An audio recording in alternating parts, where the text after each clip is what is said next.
Today we're going to do something just a little bit different. We're going to be taking a look at a little infrared helicopter. This is the QS5013. As you can see from the box, there are 4 different colors of this available: red, black, blue, and yellow. And from what I've read, they are randomly assigned. So basically you order one and they send you whatever color they feel like. Inside the box, however, you'll find a small amount of product documentation in both English and Chinese, and the main brunt of it, the controller and helicopter itself. It is all one self-contained unit. The helicopter itself fits inside the controller, and the 2 stick toppers actually fit inside of it as well. So you can have this very nice, very compact. It offers 2 different channels, A and B, so you should be able to fly 2 of these in the same place at the same time with no problems. But it is infrared, as you can tell from these little lights. So do not intend to fly this outdoors because it's just not going to do particularly well. As far as the transmitter itself, it is a 2.5 channel helicopter, so you have your 1 channel here with the throttle, your other channel here with left and right to give it a little bit of spin, and it always goes forward when you give it throttle. So that's sort of 2.5 channels. I really think of it as 2 channels because you have 1 and you have 2, and you got a little bit of trim here just in case you need it. This does take 4 AA batteries, as you can see. They are not provided, and the helicopter does charge off of this included cable. It's actually built into the controller, so you can just plug into that as soon as you've run out the battery. The battery built into it is a 75 milliamp hour battery, and it lasts about, let's say, 6 minutes of flight time. I would say a little bit longer than that, but the times that I've flown it, I've crashed it a few times here and there, so it's been kind of hard to keep up with exactly accurate timing. Now, as you can see, I do have 2 of these here. The first one I received was the red one, and unfortunately, after I flew it the first time, it completely died. The light still comes on, it still attempts to turn, but it will not take a charge for whatever reason. I don't know what happened to it. It just, when you plug it in,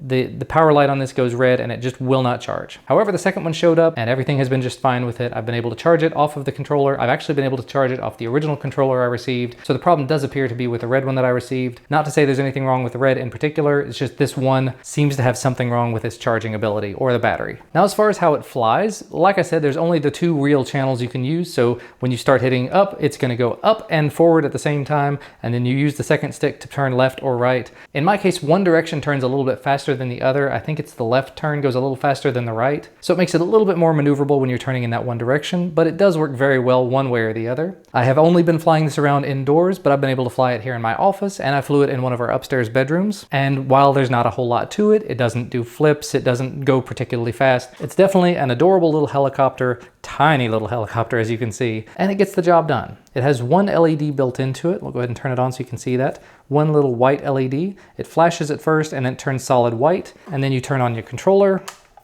It starts flashing red.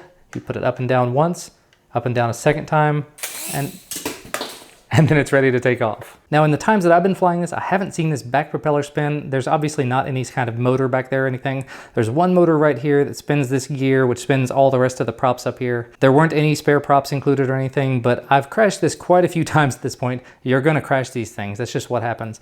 And all the times I've crashed it, I haven't had any real problems. And at least in my case, because I do have the second one here, if something goes wrong, I do have a lot of spare parts. So I can't honestly say this is something I would have purchased on my own, but it is available over on Everbuying, the company that sent this to me, for about $850 or $865. So if you're looking to get into your very first little helicopter and you're really not familiar with flying, this is definitely not a bad option. It's very quick and very easy to get used to. You just have to be kind of gentle with it and understand you have to have a little bit of open space at first, because as soon as you take off, it's going to go up and start to go forward. So you have to be able to turn to sort of deal with it immediately. I've seen other people flying these on YouTube and they've had a lot of problems with them just because, for one, they don't know how to gently give a little bit of throttle, and 2, they don't know how to immediately respond by turning when they get close to a wall or close to an obstacle. For me, I've had an awful lot of fun flying it around. I've flown this one around. I've gone through the battery probably 5 or 6 times now. And like I said, I went through this battery the 1 time until it just completely died on me. This one does still turn on. As you can see, the light comes on, the light there flashes, and it tries to turn the motor, but it's just not doing it.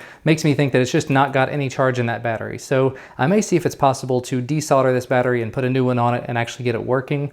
Maybe I can take a battery out of one of my old quadcopters and try it that way. But realistically, that's probably going to be about all from me for today. This is just a cute little helicopter I thought was very interesting, and it sort of got the ball rolling with me talking to Everbuying. They're planning to send out the WL Toys Q272 to me sometime later this month when it becomes available. So they wanted to go ahead and get something in my hands that I could go ahead and review before that shows up. And I thought this was a very good first option. Just something very quick, very simple. So we'll have links to where you can find this down in the video description. Thanks again to Everbuying for sending this out for a review. At $860 $65 or so, it's really not a bad price if you're looking to get a kid into flying, or if you're looking to get an older person into flying, or if you just want a little something you can tinker around with inside the house. But that's going to be about all for me for today. Remember to leave a thumbs up down below this video if you like this video, subscribe to receive more videos when they become available, and I will see you again next time.